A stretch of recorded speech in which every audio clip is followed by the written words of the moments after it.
tepat sekitar 3 tahun.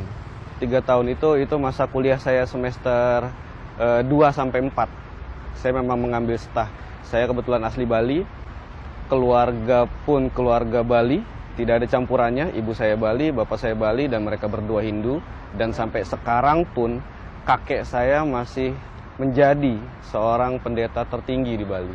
Jadi ini memang cobaan berat buat saya. Tapi justru saya menemukan Islam itu dari kitab saya sendiri, bukan dari Al-Quran. Saya tidak pernah membaca Al-Quran, saya tidak pernah cari tahu apa itu Islam, karena buat saya Islam itu kebencian. Waktu itu, Islam itu sebuah kebencian. Mengingat kita tahun 2000 dan 2002 ada bom Bali, itu Bali sangat luluh lantah, perekonomian hancur, pariwisata hancur, banyak sekali korban, kemudian juga efeknya cukup besar untuk Indonesia, terutama khususnya untuk Bali. Islam itu tidak pernah saya pandang. Orang Hindu itu tidak pernah melihat Islam, mempelajari Islam, apa itu Islam, tidak pernah. Tidak pernah.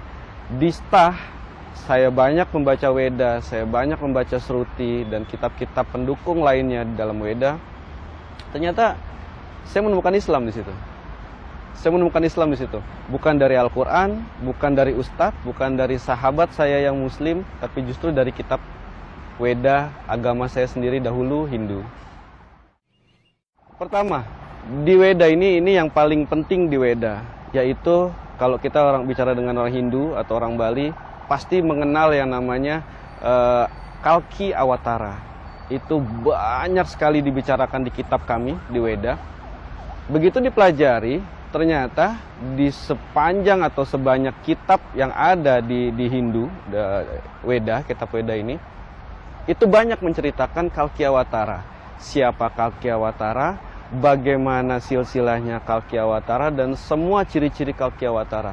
Jadi di Weda ini disebutkan Kalki Awatara itu lahir di tanggal 12 di awal bulan sepanjang tahun. Kita tahu sendiri Nabi Muhammad SAW itu lahir di 12 Rabiul Awal. Kemudian ciri-cirinya, dia datang dengan naik unta, menggunakan pedang dan panah, berperang dengan 4 sahabatnya, dan yang lebih luar biasanya ada lagi, ini disebutkan Kalki Awatara ini memiliki ayah yang bernama Visnuyas, dan ibunya bernama Sumatri.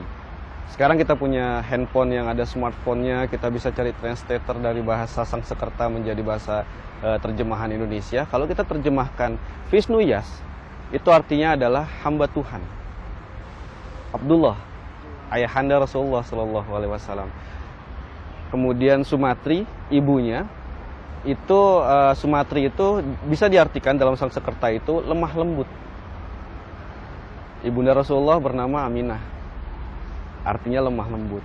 Dan masih banyak lagi, dari mulai cara berpakaiannya, dari mulai cara menyisir rambutnya, berpakaiannya, bagaimana cara menyebarkan agama ini, itu banyak sekali dalam Weda. Sebenarnya cukup lama. Saya butuh mempelajari Islam itu selama 5 tahun. 5 tahun ini saya pakai, tidak pernah saya kosong sekalipun untuk mempelajari siapa itu Rasulullah, apa itu Islam, dan apa itu isinya Al-Quran. Saya selalu selama 5 tahun ini. Kemudian saya tidak pernah bersahadat. Saya menjalankan apa yang diajarkan Islam, diajarkan Rasulullah, dan yang diperintahkan dalam Al-Quran, saya jalankan. Tapi saya tidak pernah sahadat. Dan Alhamdulillah, saya bertemu dengan Mualaf Center Indonesia, Darussalam. Kemudian saya disahadatkan, itu tepat sekali pada kedatangan Dr. Zakir Naik di Bekasi. Dan disitulah saya bersahadat. Pertentangan banyak sekali. Pertama, tidak jauh-jauh keluarga. Kakek saya pendeta tertinggi di Bali, pendeta Hindu tertinggi di Bali. Keluarga saya memang keturunan pendeta yang agamanya kuat, yang tata cara semuanya dikerjakan secara Hindu. Kemudian juga orang tua saya yang notabene dua-duanya Hindu. Kemudian keluarga, sanak saudara, teman-teman Saya sedikit sekali punya teman muslim, jadi teman saya kebanyakan Nasrani, kemudian juga Hindu, dan juga di band saya terdahulu ya tidak semuanya muslim. Jadi memang pertentangan banyak sekali. Banyak yang bertanya, mungkin Dewa hanya main-main saja, mungkin Dewa hanya coba-coba saja, mungkin Dewa lagi bingung, lagi sesat, tidak ada yang pelajari, macam-macam. Tapi saya menunjukkan pada mereka, walaupun saya seperti ini, insya Allah saya bisa istiqomah di dalam Islam dan mempelajari Islam dengan baik, insya Allah. Saya sudah tidak dianggap anak, saya mungkin dijauhkan oleh keluarga saya, per lingkungan saya di Bali, saya menetap di Jakarta sekarang. Banyak pertentangan, terutama keluarga, karena keluarga yang memang yang paling besar. Saya punya besar sekali keluarga dari ayah, ibu, ini memang keluarga yang sangat besar, dan semuanya, hampir semuanya menentang untuk saya ke meluk Islam seperti ini. Yang saya lakukan ya, awalnya saya selalu curhat dengan Ustadz. Saya selalu curhat dengan Ustadz, kemudian jawabannya selalu sama, pasrahkan kepada Allah. Akhirnya saya coba untuk tidak mengatur Allah. Saya lepaskan semuanya, biar Allah yang mengatur, biar Allah yang membawa saya ke arah mana, biar Allah yang memberi saya apa yang terbaik buat saya. Dan itu saya kerjakan sampai sekarang. Itu saja. Apapun masalah saya bentangkan sejadah saya, minta sama Allah, berharap hanya kepada Allah, tidak berharap kepada selain Allah. Ya apapun yang dikasih sama Allah ya saya syukuri. Untuk saat ini semuanya saya merasakan cukup, dan alhamdulillah semua berjalan dengan baik insya Allah. Masih banyak belajar tentang Islam, saya masih banyak belajar tentang ibadah. Tapi satu hal yang saya tahu menurut Ustadz yang selalu mengajari saya, memberi pencerahan kepada saya, yaitu tentang sholat. Tentang sholat, itu saja yang selalu saya tidak bisa saya tinggalkan, tidak bisa saya remehkan, selalu hanya tentang sholat.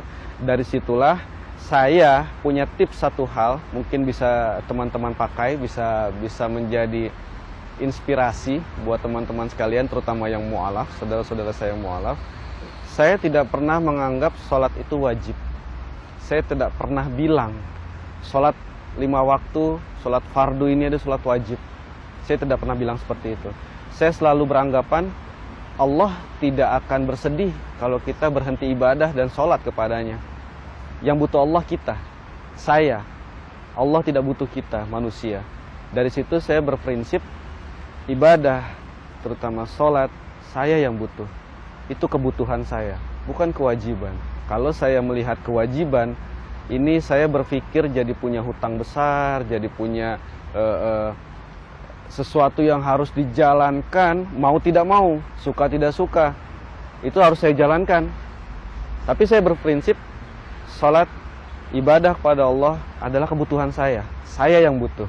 Bukan Allah yang butuh saya, tapi saya yang butuh. Insya Allah, kalau kita berpikir kita yang butuh, kita yang mencari Allah, bukan Allah yang butuh kita, insya Allah kita tidak akan pernah meninggalkan ibadah kita. Karena kita yang butuh, bukan kewajiban.